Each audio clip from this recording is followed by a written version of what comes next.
Alright, let's talk about Frontrunner and the Cancer Cup. I made a whole video about the Cancer Cup, about all the different positions that you want to run for and those things, but I'm going to talk specifically about Frontrunner in this video because that's the meta for that cup. And then I'm going to try to apply what I said in my guide video into like the preparation stage. That's what this video is for.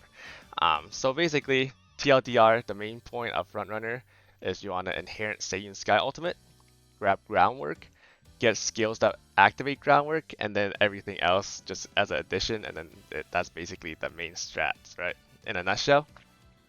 And I talk about like what cards you want to grab, all that suggestion. These are not like if you don't have these cards, you don't care about my suggestion, then you can feel free to ignore them. They're just there for reference. But let me go ahead and show you my screen really quickly. I'm going to show you exactly how you prep your UMA based on the information I said in my previous video. So let's talk about Daiwa Scholar, for example. Let's talk about Legacy.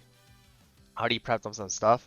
As you can see, number one priority when you prep Legacy, you want Seiyu Sky. If you have a Seiyu Sky, great, good for you. You already completed one step. If you don't have Seiyu Sky, you kind of have to borrow it if you're trying to run the front runner strat. So basically, the most important thing when you look for in the Seiyu Sky parent, automatically gives you the ultimate, obviously, right? And the most important thing after that is groundwork skill. So this one has 7 groundwork, pretty nice.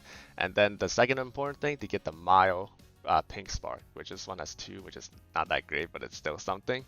And then finally the stat spark. This one has pretty decent stats, so this is why I picked it. Now initially, I was actually using this one. This one has 9 groundwork and also has 4 mile spark instead of the 2 I was using. Why did I use the other one when this one feels so much better? Well, this one's stat aren't pretty, to say the least. And I found that when I was using this one, my stats were just too bad to fulfill the stats requirement that's shown right here on the screen, right? So I decided to downgrade the other section and grab some a little bit better stat spark so that I can fit more of this stat spread, easier, more consistently hit those stat spread. So that's why I've been using this one. And then for my other tree, preferably you want a Alcantara Pasta signature to be passed down as well. However, I do not have a level 3 Alcantara Pasta, so I decided to be flexible and thought, I'm just gonna grab some other Uma to train groundwork sparks on, and then also borrow a Alcantara Pasta from somebody with groundwork with Mile, and then just RNG this until I hit a groundwork on my last Uma with my one Uma that has groundwork. And then that's what I got. This one has 5 groundwork, and then this one has 7 groundwork, so that's 12 stars of groundwork, which will give you like 36% chance of hitting groundwork per inspiration, which is pretty decent, I would say. But before that, after the legacy, you want to talk about deck construction, and I would like to bring back this point that I talked about in my other video as well. When you consider these stat spread here, you want to consider your Uma's training bonus when constructing the deck as well. Obviously, you want to consider these skills that the cards can provide as well, but then this is more important. And what I mean by this is like, let me go and click next. Actually, let me go and click back first. Daiwa Scholar has a 10% speed bonus and a 20% gut bonus. The gut bonus is pretty useless here, but I know with a 10% speed bonus that you most likely you can get 1200 speed with 10% speed bonus with 3 speed card, but that's only if you are lucky. So I'm going to show you guys my first iteration. That was a complete disaster. I got really greedy. I'm not going to lie. I got greedy. I was running this formation. 3 speed card, 1 stamina, 1 power, 1 wit. Because I know this card gives a lot of good hints for this Champions Meet. And also, if I just run speed to get power stats as a secondary, I'll most likely only hit 650, 700-ish if I get 1200 speed, right? And I thought, I might need a power card to get it to 800.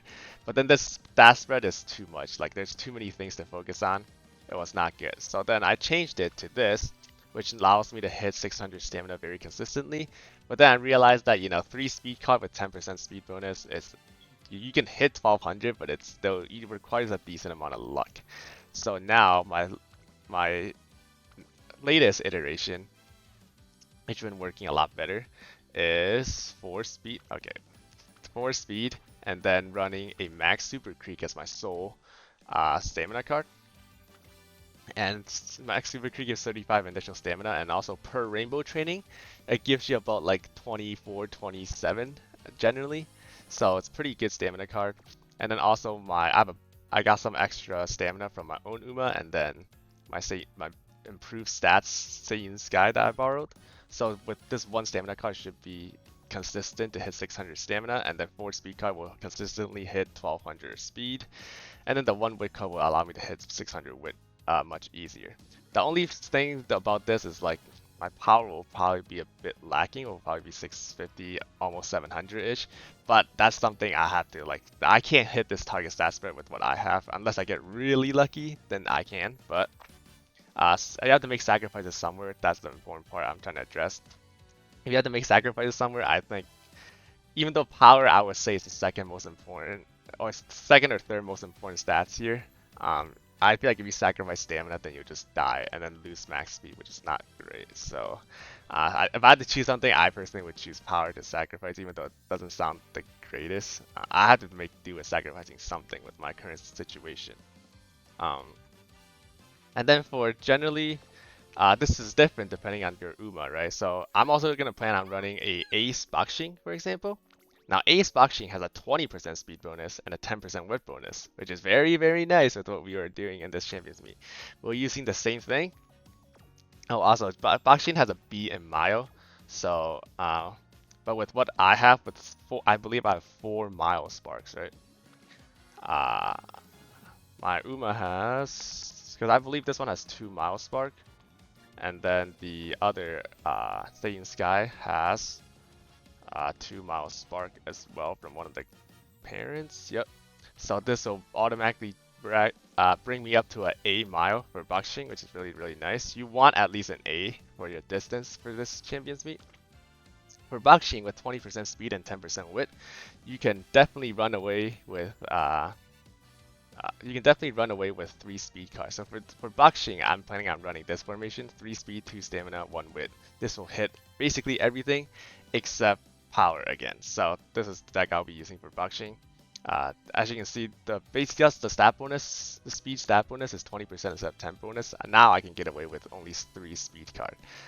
It takes a bit of experimentation. If you need to experiment with your deck based on your account to do this, feel free to do that, because sometimes you have to experiment based on what you have to see what's more consistently give the result that you want. And a bit of a little tip for career mode, I guess, before we end this video off. This is basically how you prepare for frontrunner. It's not that complicated really, but the thing I want to talk about career is that I know some people are saying like, hey, I can't hit these stats here. These stats are too hard for me to hit. If these stats are too hard for you to hit, my recommendation is to just follow the spread. What I mean by spread, well, this is number 1 priority, this is number 2 priority, this is number 3, this is 4, this is 5.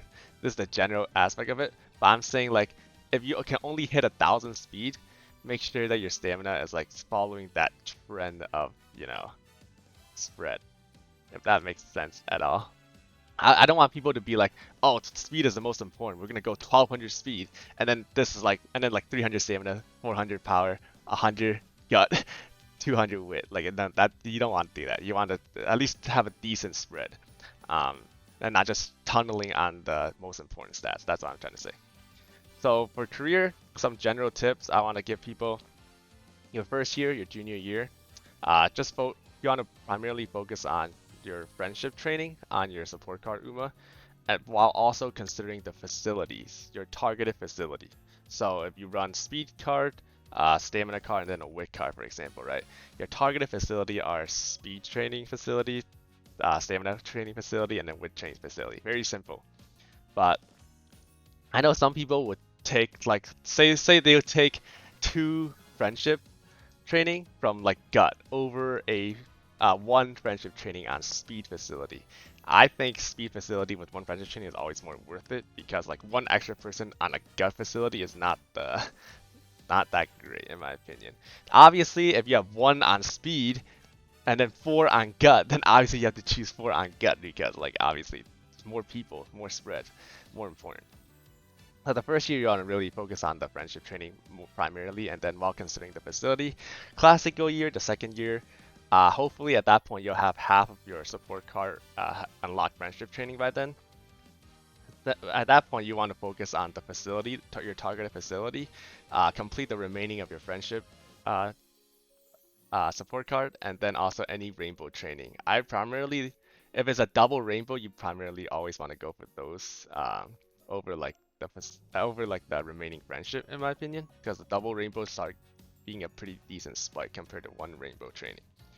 Senior year, some milestone that you have to consider: 60,000 fan by early February, 70,000 fan plus the director being a green by early April. I believe being a director being green is like past 3 bars on the friendship for the director.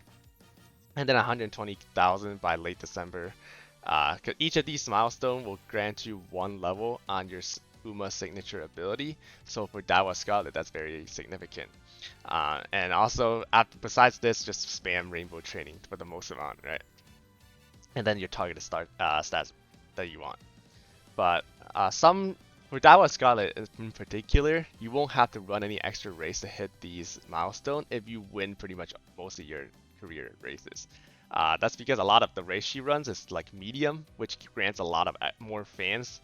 Sprint races grant you a lot less fans, so if you run like boxing, for example, you might want to run additional races to hit these milestones. Or an alternative you want to do is to just say screw these milestones. Boxing's signature is not that reliable, not that good in your opinion. Then you can skip these milestones and primarily focus on increasing your stats. That's another way you can go about it, depending on how you see it. But yeah, that's basically it for this video. I hope you guys enjoyed it, learned something. If I missed anything, please let me know on the comment section down below, and I'll see you guys in the next one. Take care.